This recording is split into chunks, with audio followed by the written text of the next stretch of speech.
Allah Subhanahu wa Ta'ala karena atas limpahan rahmat dan anugerahnya, sehingga pada hari ini Kamis tanggal 10 Desember 2020 kita semua bisa hadir di tempat ini untuk mengikuti kegiatan rapat koordinasi pembauran kebangsaan dan fokus group discussion atau FGD lintas agama dalam keadaan sehat walafiat.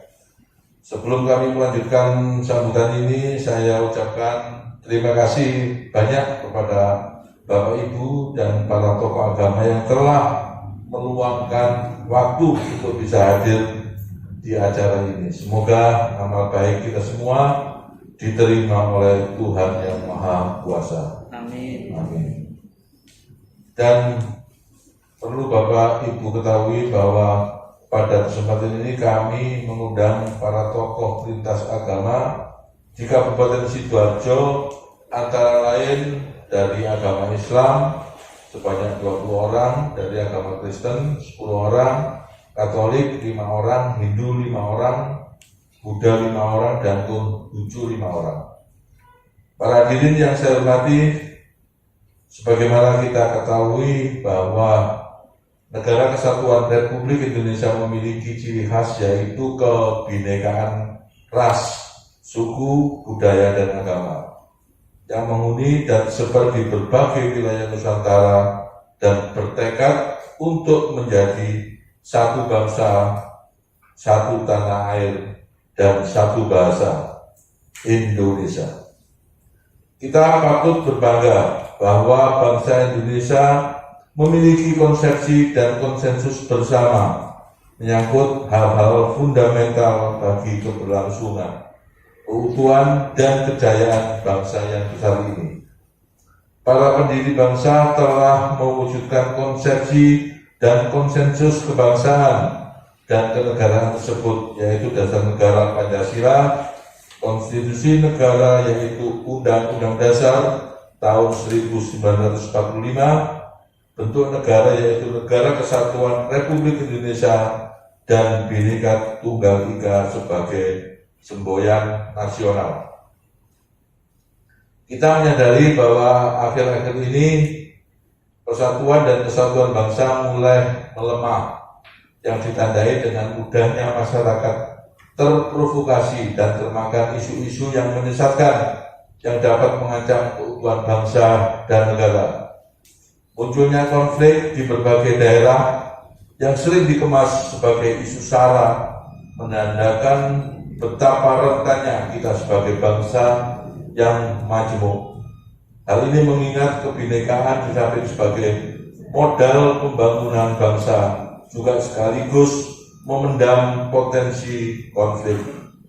Oleh karena itu, pembangunan kebangsaan harus terus digelorakan dan diperjuangkan secara sungguh-sungguh sehingga dapat menekan konflik yang terjadi.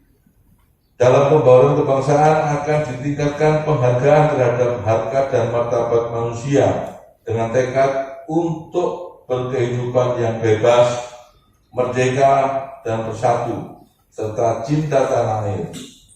Dalam pembangunan kebangsaan, masyarakat juga harus memahami wawasan dan rasa kebangsaan dengan baik, yaitu rasa yang lahir secara alamiah karena adanya kesadaran berbangsa, kebersamaan sosial yang tumbuh dari kebudayaan, sejarah, dan aspirasi perjuangan masa lampau, serta kebersamaan dalam menghadapi tantangan sejarah masa kini dan masa yang akan datang, serta mengembangkan perilaku sebagai bangsa yang meyakini nilai-nilai budaya yang akhirnya membentuk karakter bangsa. Hadirin yang saya hormati, selanjutnya kami mengajak kepada semua yang ada di sini, mari kita tetap menjaga kedaulatan Negara Kesatuan Republik Indonesia. Hindari pertikaian dan apapun fenomena yang terjadi dalam kehidupan berbangsa dan bernegara khususnya di Kabupaten Sidoarjo. Tugas kita adalah memperkuat persatuan dan kesatuan bangsa. Demikian sambutan yang bisa kami sampaikan. Akhirnya dengan mengucap Bismillahirrahmanirrahim, rapat koordinasi pembangunan kebangsaan dan forum group discussion lintas agama di Kabupaten Sidoarjo secara resmi saya nyatakan dibuka dan dapat dimulai. Sekian, terima kasih. Kurang lebihnya mohon maaf. Ihdinas siratal mustaqim wa wallahul muwaffiq ila aqwamit thoriq. Wassalamualaikum warahmatullahi wabarakatuh. Waalaikumsalam. Santi. Selamat pagi. Selamat pagi dan salam sejahtera bagi Bapak Ibu sekalian. Pagi. Yang saya hormati Bapak Kiai Haji Maskun, Ketua PCNU. Yang saya hormati Bapak Kiai Haji Kirong, Ketua FKUB, dan Pak Idam selaku Sekretaris FKUB dan seluruh pengurus FKUB serta anggota keluarga besar FKUB. Izinkan saya memaparkan sedikit bagaimana sebenarnya perspektif Kristiani dalam rangka giat kerukunan umat beragama dan juga wawasan kebangsaan. Dan saya pikir kalau mau digali dengan jujur, dengan kesungguhan, sebenarnya nilai-nilai kerukunan itu ada dalam setiap agama, pasti ada.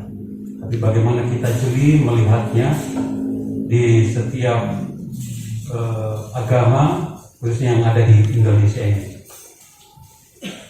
Next, ya, ini yang akan saya paparkan sedikit. Apa sih yang menjadi tanggung jawab khususnya umat Kristen dalam kerukunan? Nah, saya akan mulai dari misinya dulu. Misi itu sebagai kendaraannya untuk mencapai visi. Nah, visi itu tujuan kita supaya manusia, masyarakat, peradaban itu hidup dalam damai sejahtera. Untuk mencapai ini, apa kendaraan kita? Yang pertama, saya nanti akan jabarkan ini, kita menjadi berkat bagi orang lain, bukan hanya untuk diri kita sendiri. Yang kedua, kita mengusahakan kesejahteraan bersama, bukan kesejahteraan yang eksklusif. Ketiga, kita mengutamakan kepentingan orang lain, bukan kepentingan kita. Keempat, tidak jemu-jemu berbuat kebaikan, bahkan kepada orang yang tidak baik kepada kita. Yang kelima, mengasihi tanpa batas, bukan karena ada udang di balik bakwan. Nah, tapi bagaimanapun, siapapun orang itu, dia memang pantas dikasihi, bukan karena melihat wajahnya, perawakannya, atau statusnya. Nah, kalau kita melakukan ini, maka tujuan atau visi kita akan tercapai. Visi damai sejahtera, kehidupan yang penuh dengan damai sejahtera. Next. Ya, saya akan mulai dari poin pertama. Ini saya kutip dari Alkitab. Bagaimana dulu ketika Abraham dipanggil oleh Tuhan untuk keluar dari Ur Kasdim, dan ada mandat yang diberikan kepadanya. Judulnya saya beri menjadi berkat bagi orang lain. Nah, kita khususnya umat Kristen ini terpanggil menjadi berkat bagi orang lain dalam semua aspek, secara sosial, secara ekonomi, pendidikan, budaya, dan politik. Jadi harus ada positif impact dimanapun orang Kristen itu berada. Harus memberikan warna yang berbeda, harus memberikan sesuatu yang bermanfaat dimanapun dia berada. Yang kedua, kehadiran umat Kristen itu dimanapun bekerja, dimanapun dia hidup, dimanapun dia berada, harus menjunjung tinggi nilai-nilai kemanusiaan dalam setiap peran sertanya di tengah-tengah masyarakat.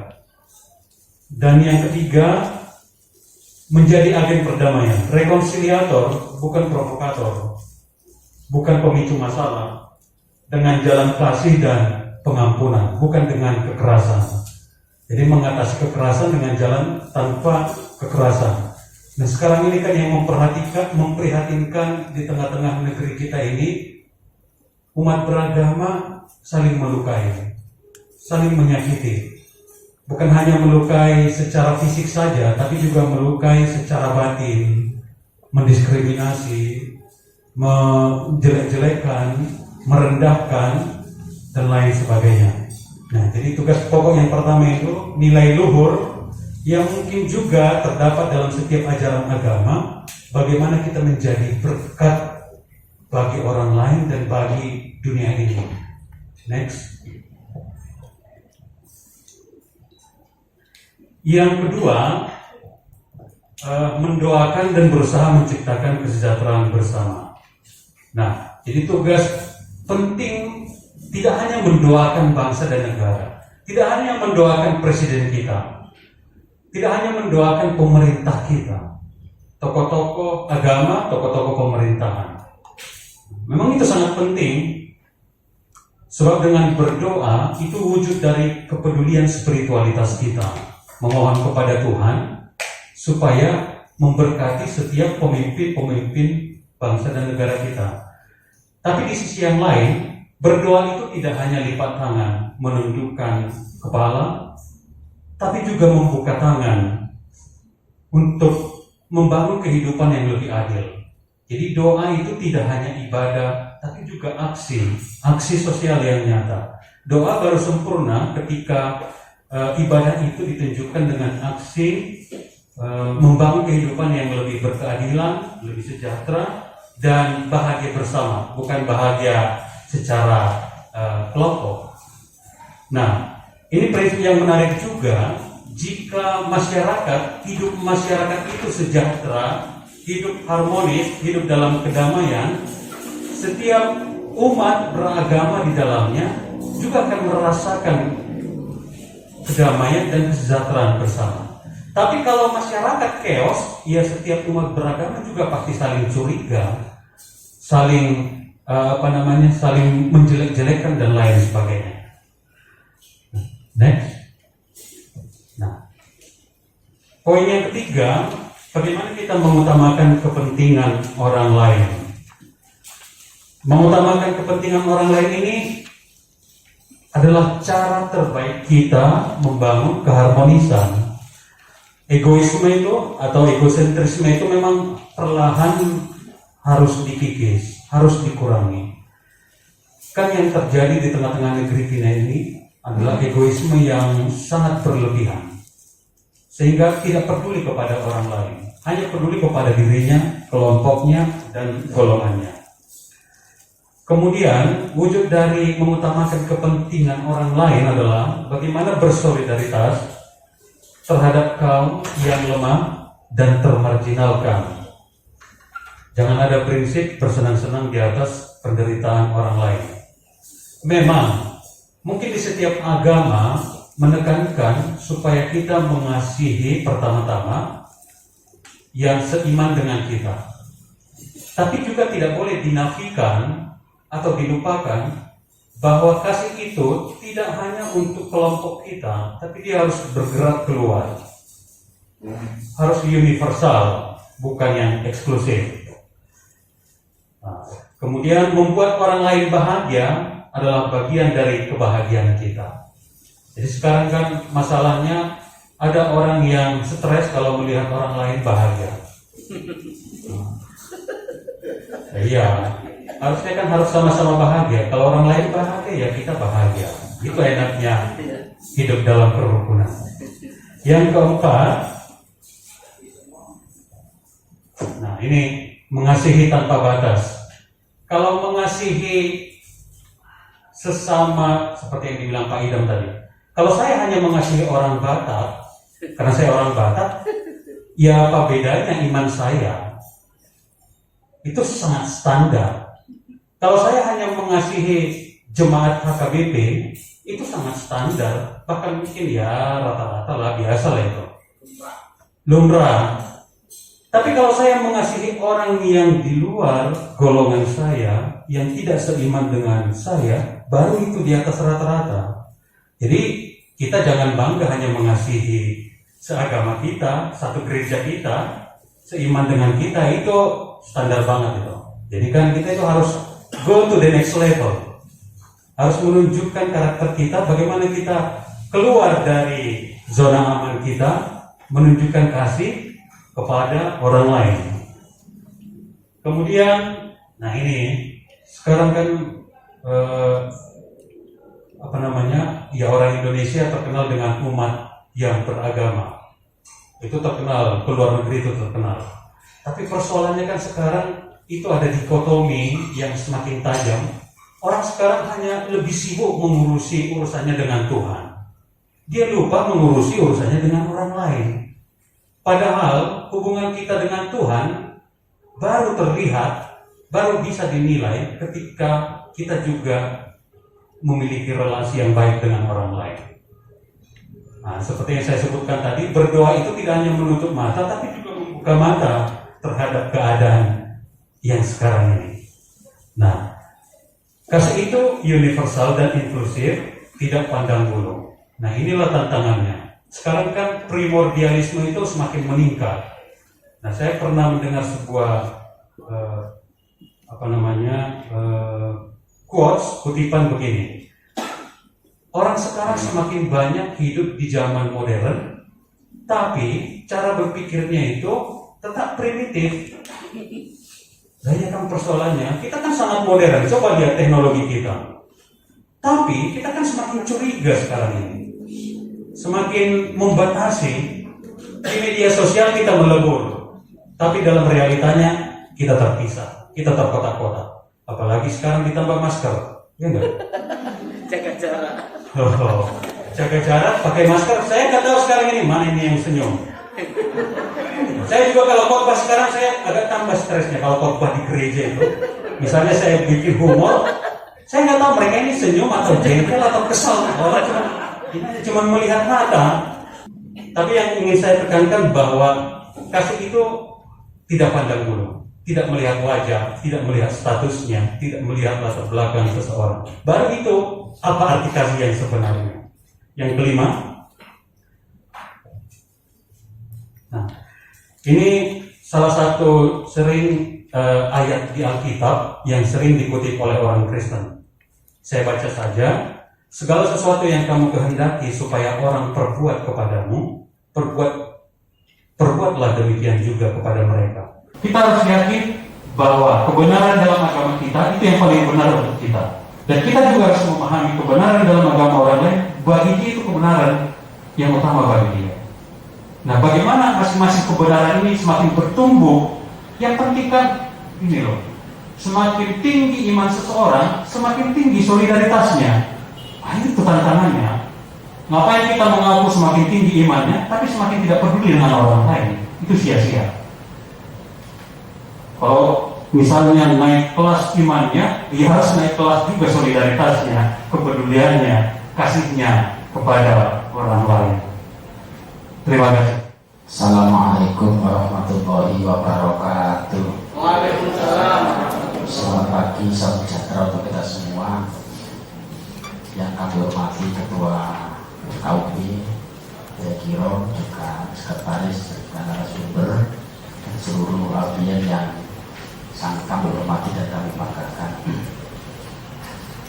Kami sebagai narasumber sekaligus PJNU Sidoarjo yang menyampaikan terima kasih sekaligus apresiasi dan penghargaan yang setinggi-tingginya kepada FKUB yang menyelenggarakan acara pada pagi ini, dan yang merupakan potret real kerukunan umat beragama yang ada di Sidoarjo. Mudah-mudahan ini terus berlanjut dan dapat dipertahankan. Amin.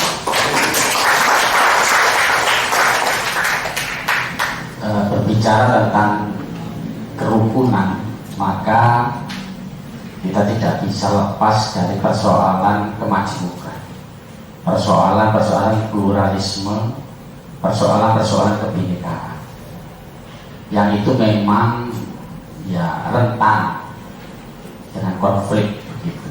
Jadi kebinekaan itu sunatullah. Ada sunatullah itu artinya hukum alam yang diciptakan oleh Tuhan, oleh Allah. Jadi kalau ada laki-laki, ada perempuan, bayangkan misalnya laki-laki di dunia ini, itu kan repot. Orang kaya tok gitu aja. Orang kaya tok, tidak ada orang miskin. Ya kalau sih bilang jadi buruh. Semuanya orang kaya, semuanya punya uang. Mau gak iso. Nah itulah pentingnya kebinekaan, pentingnya pluralitas yang ada di tengah-tengah kita. Islam memberikan jaminan dan toleransi dalam memelihara hubungan bersama dengan meletakkan nilai-nilai di dalam Islam. Nanti akan ada beberapa contoh. Dan di dalam ayat itu sudah jelas bahwa kebinekaan kita banyak suku, banyak agama, banyak apa. Itu ya untuk saling mengenal, saling membutuhkan, bahkan bisa juga saling bekerja sama agar manusia bisa mempertahankan eksistensinya dalam kehidupan di dunia ini. Itu artinya pluralitas. Bahwa pluralitas itu adalah sunatullah, itu ciptaan Allah. Contoh begini kan, sunatullah. Ada orang besar tukar, ada orang kecil. Ini bisa menanggap. Yang mesti masih gede. Itu sunatullah, itu yang menciptakan Allah. Ya orang pandai, ada orang yang tidak pandai katakan. Nah cara debat kita sing pandai itu kan hukumnya Allah. Jika kalau ini bisa dipahami betul, maka kita itu tidak akan mudah memaksakan kehendak. Karena ada sunnatullahnya tadi. Jadi semuanya itu ada hukum alam yang memang diciptakan oleh Allah Subhanahu wa Ta'ala. Next. Ini ayatnya saja. Jadi ini ayatnya dalam Al-Quran bahwa manusia ada perempuan, ada laki-laki, ada berbangsa, suku dan lain sebagainya itu adalah untuk saling mengenal dan bahkan untuk saling bekerja sama. Itu dasarnya aja. Next. Nah ini. Jadi ayat ini saya betul-betul mengapresiasi apa yang sudah dilakukan oleh FKUP Sidoarjo dengan membentuk apa tadi FKUP peduli, termasuk tadi deteksi dini potensi konflik. Dan janganlah kamu memaki sembahan-sembahan mereka. Ini kalau di dalam ilmu Al-Quran itu ada istilah asbabun nuzul. Ini ceritanya pada waktu itu potensi konflik itu sangat besar. Kalau bahasa Sidoarjo ya, antara orang Islam dengan orang Yahudi dengan yang lain milo-miloan gitu. Mau Islam milono, mau Yahudi mau dilono balas milono kan begitu. Akhirnya pada waktu itu Nabi Muhammad juga sering dalam rangka deteksi diri ini juga bermusyawarah dengan tokoh-tokoh agama lain. Bahkan dalam sebuah riwayat itu Nabi pernah didatangi oleh orang-orang Kristiani dari Najran itu sebanyak 60 orang. Itu diterima di Masjid Nabawi. Ini dalam rangka untuk menciptakan kondisi yang pada waktu itu ketika musyawarah terjadi, lalu masuklah waktu kalau tidak salah asar. Itu Nabi langsung pamit untuk melakukan sholat asar ibadah. Yang Kristiani Najran juga pamit untuk melakukan kebaktian di tempat itu. Ini luar biasa. Cuma nanti FKUP jadi biru-biru untuk wajib gitu. Cuma riwayatnya seperti itu. Hanya Nabi mempersilahkan orang Kristen untuk kebaktian, Nabi sendiri dilakukan sholat asar. Ini kalau kita cermati betapa indahnya kerukunan umat beragama yang sudah digulirkan, dicanangkan oleh Islam. Dalam hal ini adalah Nabi Muhammad SAW. Akhirnya turun ayat ini sebagai bentuk solusi dalam rangka untuk deteksi konflik kan begitu. Deteksi konflik yang Ayat itu berbunyi cara bahasa sederhanae ojo ade kilo agama liya. Artinya dalam perspektif Islam menghina agama itu tidak diperbolehkan. Jadi pada zaman Nabi itu membuat piagam Madinah. Kalau sekarang ini mungkin kita ini ya seperti Pancasila. Nah di dalam salah satu ini kalau tidak salah pasal 27 atau berapa saya lupa itu ada kalimat begini, kaum Yahudi Bani Auf adalah satu umat dengan mukminin. Di dalam pasal-pasal yang lain insya Allah juga pernah saya sampaikan ketika dulu di Rosul salah satu kebangsaan. Jadi ada kewajiban-kewajiban orang-orang Islam, ada kewajiban-kewajiban orang yang tidak Islam itu bersama-sama mempertahankan negara. Jadi kalau perang misalkan dengan negara lain, maka semuanya harus bantu-membantu, bahu-membahu bekerja sama dalam rangka mempertahankan Madinah sebagai sebuah negara. Itu ada di dalam pasal-pasal, karena pasalnya banyak, ada 45 atau 47. Nah salah satu diantaranya kali kaitannya dengan potret kerukunan umat beragama, maka salah satu pasal yang ada di dalam piagam Madinah ada seperti itu. Jadi bagi kaum Yahudi agama mereka, bagi kaum Muslimin agama mereka. Karena di dalam perspektif Islam memang la ikraha fiddin. Jadi tidak ada paksaan di dalam agama. Sehingga kalau nanti ada misalkan dengan berbagai macam agama lalu mereka berdakwah, ya bahasa yang sering kita munculkan, dakwah itu kan merangkul bukan memukul. Jadi dakwah itu mencari teman bukan mencari musuh. Jadi kalau dakwahnya model-model yang semacam ini, maka kerukunan akan tetap terjaga. Karena pada dasarnya tidak ada paksaan di dalam agama. Ini contoh beberapa potret, ya, beberapa potret kerukunan beragama pada zaman Nabi Muhammad. Salah satu diantaranya yang pertama, Nabi itu juga bertransaksi. Orang Islam sendiri tidak kuatku loh, ini tidak bisa hidup loh. Kalau tidak mau dengan agama yang lain, misalkan dalam kehidupan sosial, ya contoh sederhananya sering dilakukan yang sering dicontohkan oleh para kiai, para ulama. Nah, ketika tidak mau dengan agama yang lain sampai tingkatan transaksi tidak mau. Nah, kepingin mau ngaji tak itu, oh ya malah aku loh. Lo yang naik pesawat itu sih gawe sopo. Kepingin naik kapal lo, oke lah gak mau naik kendaraan, mau naik motor lah katakanlah. Ya sih gawe tapi ya sopo. Nah ini kan contoh. Jadi dalam hal bermuamalah, berinteraksi itu juga dilakukan oleh Nabi dengan orang lain. Bahkan itu kalimatnya itu kan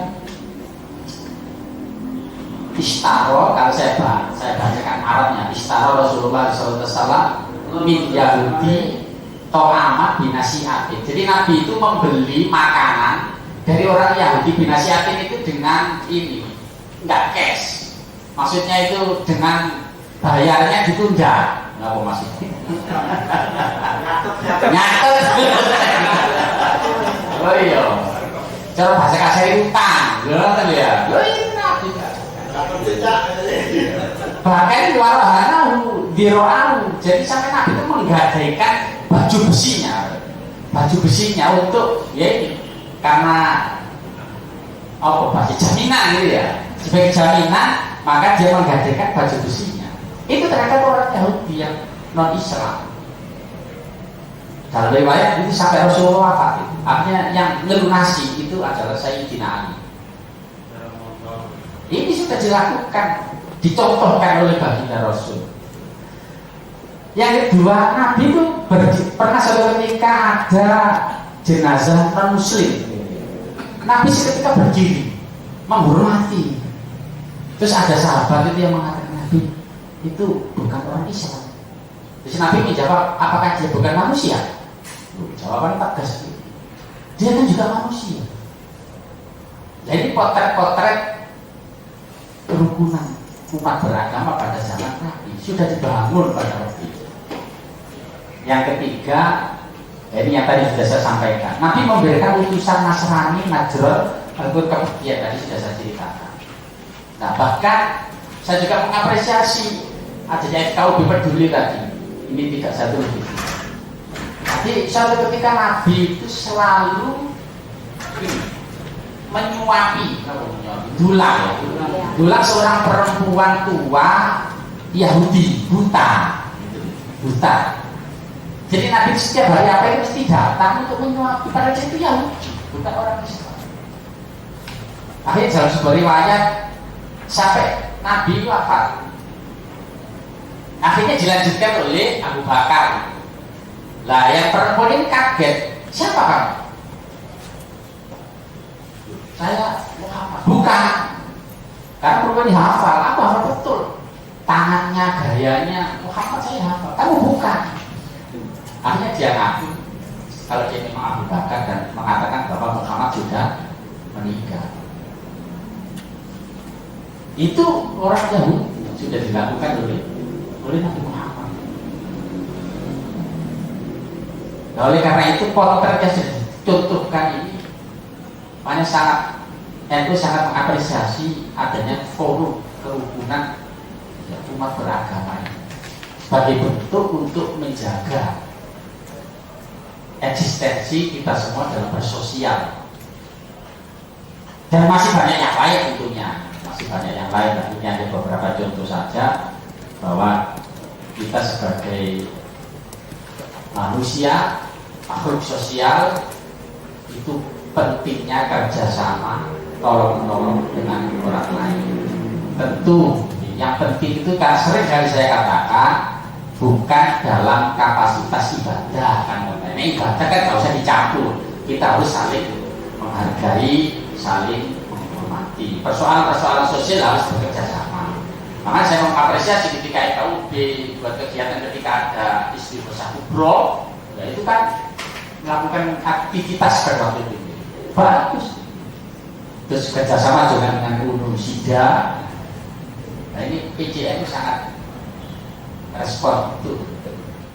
Pancasila ini adalah sebuah kesepakatan yang ini harus dipertahankan dan dijunjung tinggi. Prosesnya panjang dan ada dialog sosial yang terjadi pada waktu itu, termasuk diantaranya adalah sila pertama yang akhirnya menjadi ketuhanan yang Maha Esa, yang pada waktu itu ketuhanan dengan menjalankan syariat agama Islam itu kan. Dan itu ada dialog sosial, ada ketersinggungan dari umat lain. Dan ini pelak Islam ya.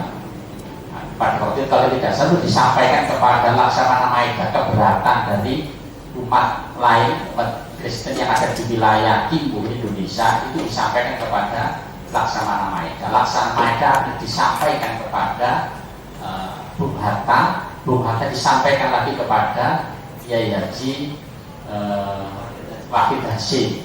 Yai Wahid Hasyim disampaikan kepada Hadratus Syekh Hasyim Asy'ari. Karena yang menjadi diantaranya menjadi tim 9 itu yang memformat Pancasila itu Islamnya dari ulama beres akhirnya jadi ketuhanan yang Maha Esa.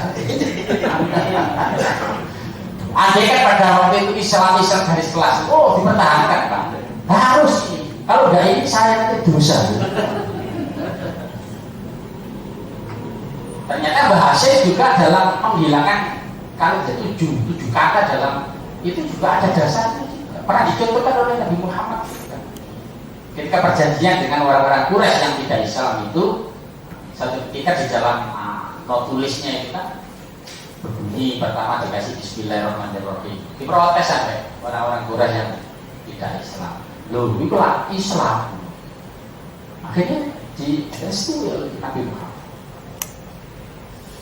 Karunya bertanda tangan di bawah ini 1 Muhammad Rasulullah, begitu kan tulisan. Diprotes oleh orang Quraisy. Loh kalau Muhammad Rasulullah, Muhammadnya nggak masalah. Rasulullah kan artinya kalau saya sepakat, artinya saya menyetujui bahwa kamu itu utusan Allah. Artinya saya menyetujui Islam, nggak mau.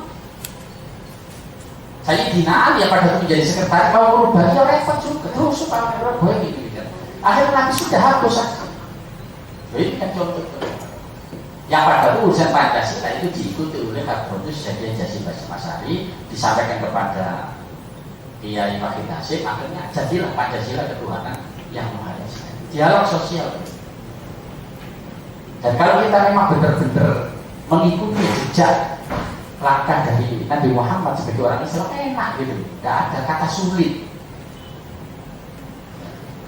Ini kan Tunggal Ika tadi sudah kemajemukan bagi kita bersama ini sebuah manfaat sebenarnya.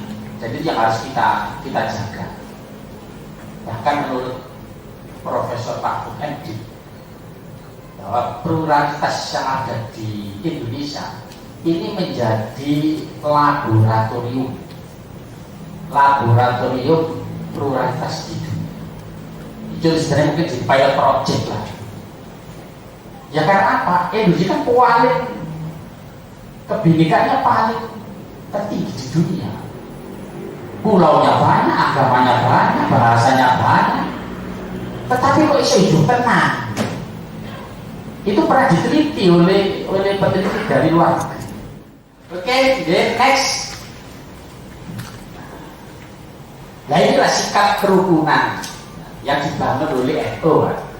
Ya, tentu kerukunan itu antar umat Islam sendiri, juga kerukunan antar warga negara yang namanya ukhuwah watoniyah, dan ada ukhuwah basyariyah itu antar sesama manusia, ini juga lintas agama, lintas negara, dan lintas benua. Jadi ini yang dikembangkan oleh Jamiah Nahdlatul Ulama. Sehingga kalau dasar kita seperti ini, maka yang terakhir akan muncul rasa tanggung jawab. Next. Ya, tanggung jawab bersama.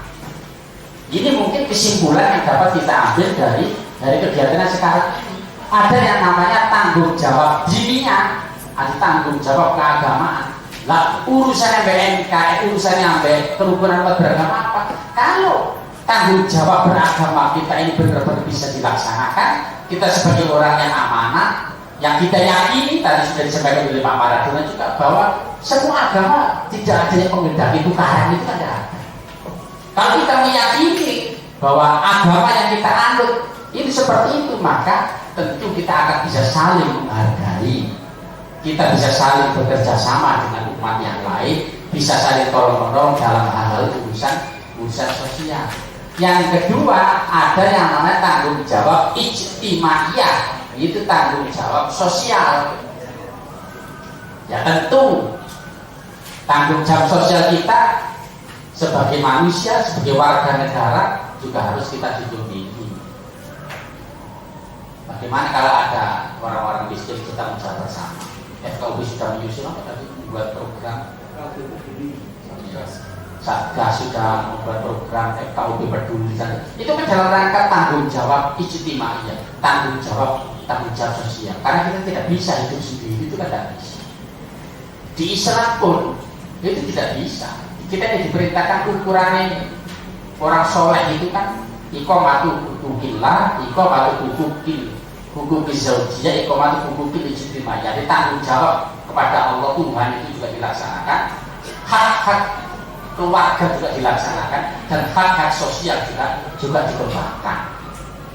Itu ukuran perspektif agama Islam.